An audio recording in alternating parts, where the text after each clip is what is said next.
Good morning, everybody. Today we will continue the chapter Land, Soil, Water, Natural Vegetation, and Wildlife Resource. Let's continue the soil. Soil is the topmost layer of the earth. Topmost layer of earth crust. Earth crust is known as the soil. Soil is basically as a topmost layer of the earth crust, which consisting the weathered rocks and organic matter, means humus, which helps to increase the fertility of soil. This is known as a soil. Soil is a very important. This is considered as a primary source. Why? Because we produced a variety of crops, in a soil, and soil also produces such kind of the materials which are necessary to manufacture the cloth, paper. Clear? That's why the resource soil is a prime resource. Clear? Next one is the components of soil. Components of soil. Components of soils. The first step in a soil building is the weathering of rock to form the regolith, which means kind of breaking down of rocks. Breaking down of rocks, weathering means that the breaking down of rocks into the smaller particles. Where the large size of the boulders, they are disintegrated into the smaller parts through the physical, chemical and biological processes is known as the weathering. Clear? Physical weathering means during the daytime in desert areas, when the temperature increases, rock surfaces, they are expanding their surface area. During the night time, when the temperature decreases, rocks are shrinking. Regular process of contraction and expansion leads to the cracks on the surface of the rocks, which finalize in the form of small particles. When the big boulders they are disintegrate into the smaller particles is known as the weathered rocks. Clear? In a physical processes. So components of soils which are includes as the weathering processes, which leads to the breaking down of a large boulders into the smaller rocks, smaller particles is known as the components of soil. Next one is the soil profile. Soil profile. Soil profile. Soil profile. Soil profile we can easily understand through the diagram. This diagram. Soil profile is a horizontal layers developed within the earth crust. In that figure, it will show you that how the soil horizons together make up the soil profile.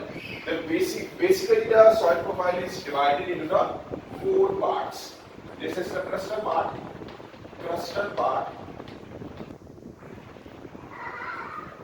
This is the crustal part,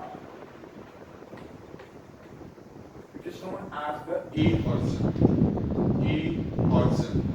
A horizon includes as the weathered rocks. Weathered finer material is present in it, and it is rich in organic matter, which is known as humus. It is rich in humus, which helps. Humus helps to the increase the fertility of the soil. So this is the A horizon. Afterwards, the B horizon is there. In a B horizon, the weathered rocks are there, but there is a deficiency of organic matter. B horizon. Afterwards, the third is there. Third layer consisting of the little bit weathering processes. This is known as a C horizon. Humus is negligible. It is not present in a C horizon, but there are only as a weathering processes begin, through which the parent rock divided into the smaller particles. And the D horizon is the D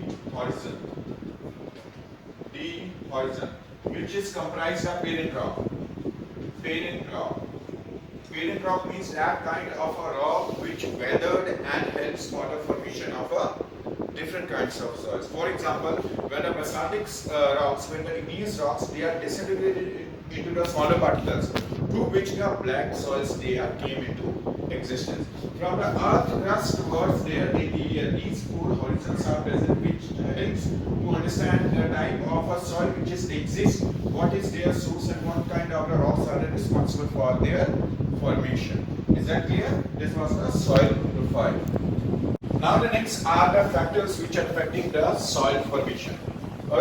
Any kind of a soil which exists in any part of the world, it is basically influenced by these five factors. And which of course is a climate.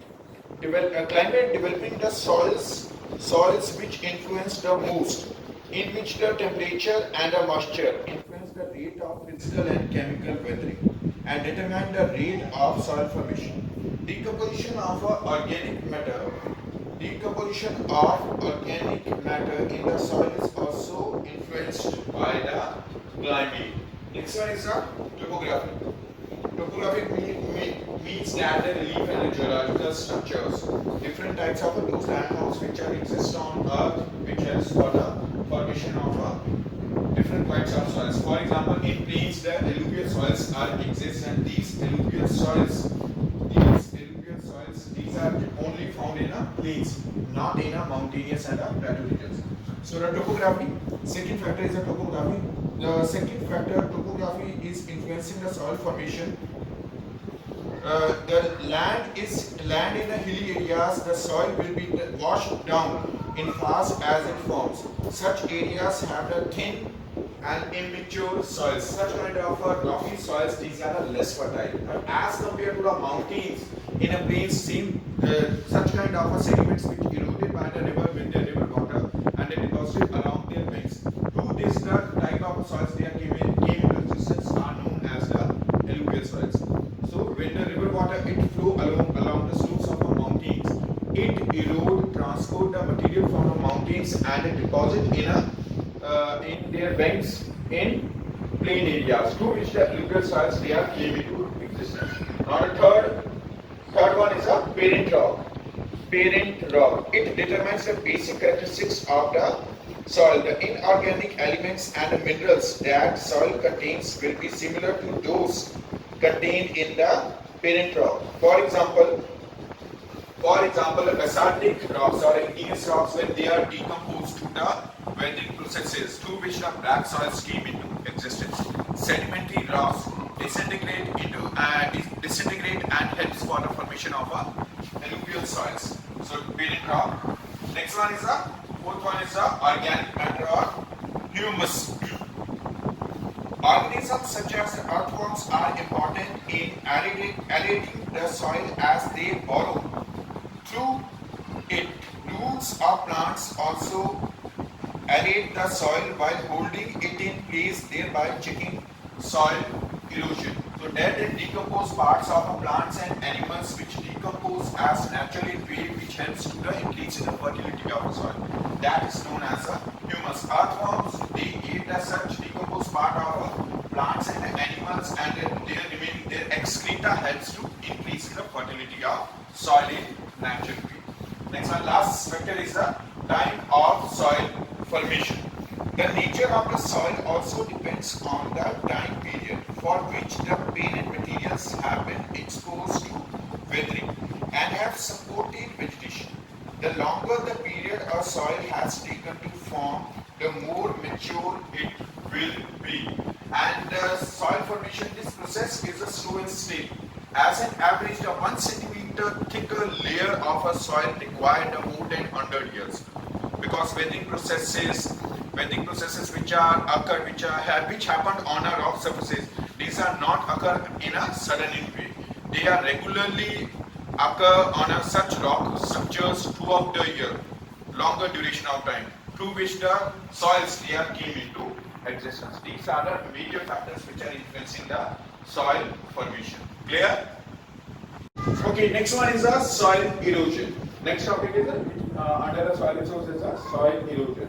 When the topmost layer of the earth crust is removed by the running water and blowing wind is known as the soil erosion. Soil erosion is responsible for the soil degradation, declining the quality of a soil and their fertility. declining the quality of a soil. It is the removal of soil by the agents of erosion. It represents the physical loss of a layer of soil. Running water is a major agent of soil erosion, especially on slopes or when rivers are flooded.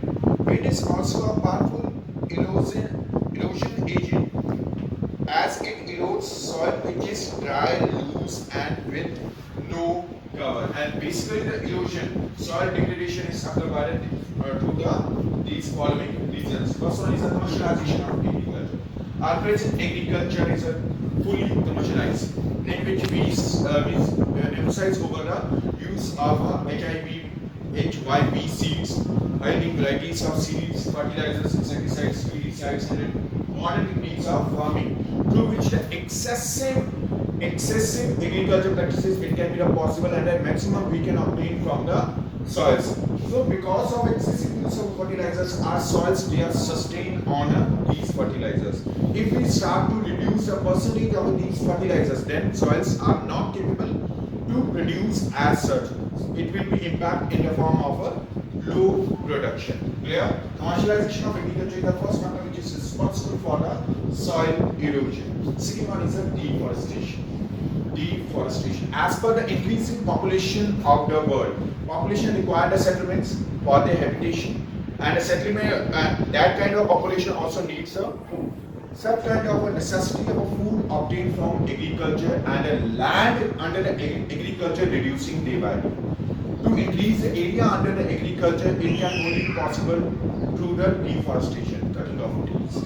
Trees, vegetation, it's cutting down and that land is used for agriculture, which leads to the deforestation. Next one is improper waste management.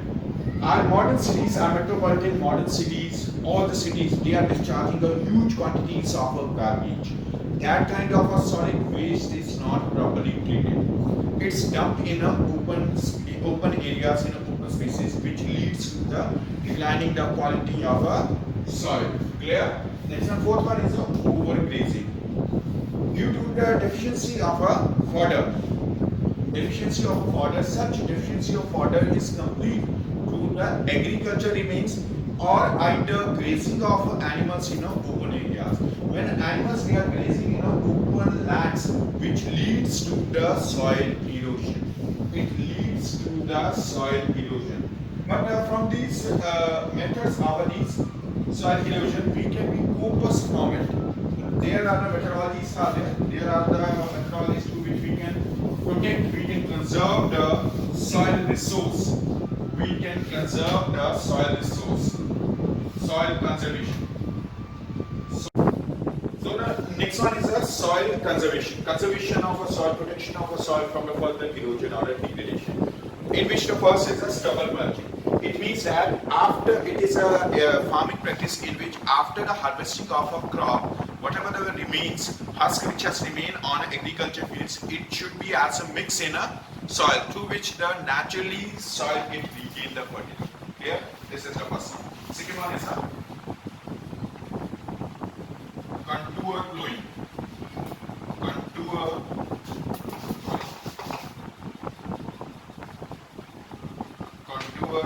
plowing. Next one is the contour plowing. It is a practice of plowing at right angles to the slope following the contours of the land. It prevents the excessive soil loss and reduces the runoff by water. Third one is the making of a check dams. Check dams. Along the slopes of mountains, rock structures, it can be also built. Rock structures. Such rock structures, these are helpful for reducing the velocity of a water. The velocity of a river water, it can be reduced to the such check dams.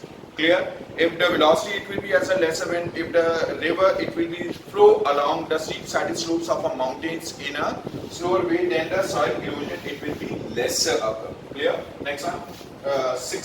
Fourth one, sorry. Fourth method. Step farming.